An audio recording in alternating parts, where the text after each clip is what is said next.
Hi friends, இட்லிக்கு ஒரு தடவை இந்த மாதிரி சைடிஷ் செஞ்சு பாருங்கள், சூப்பராக இருக்கும். வாங்க எப்படி பண்ணலாம் பார்க்கலாம். அதுக்கு ஒரு குக்கரில் கொஞ்சம் எண்ணெய் ஊற்றிக்கிறேன்.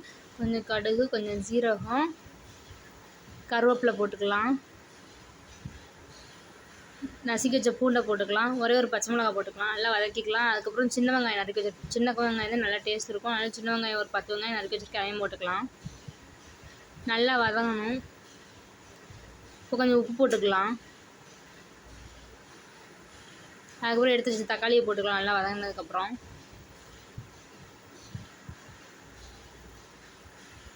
இப்போ லைட்டாக வதக்கினதுக்கப்புறம் கொஞ்சம் காஷ்மீரி மிளகாய் பொடி போட்டிருக்கேன். வீட்டு குழம்பு பொடி கொஞ்சம் போட்டிருக்கேன். இப்போ 3 விசில் வச்சு எடுத்துடலாம்.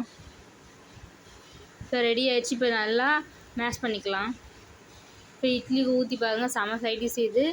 நீங்களும் ட்ரை பண்ணி பாருங்கள், டேஸ்ட்டு நல்லாவே இருக்குது. ஓகே ஃப்ரெண்ட்ஸ், இந்த வீடியோ பிடிச்சிருந்தா லைக் பண்ணுங்கள், ஷேர் பண்ணுங்கள், சப்ஸ்கிரைப் பண்ணுங்கள். தேங்க்யூ.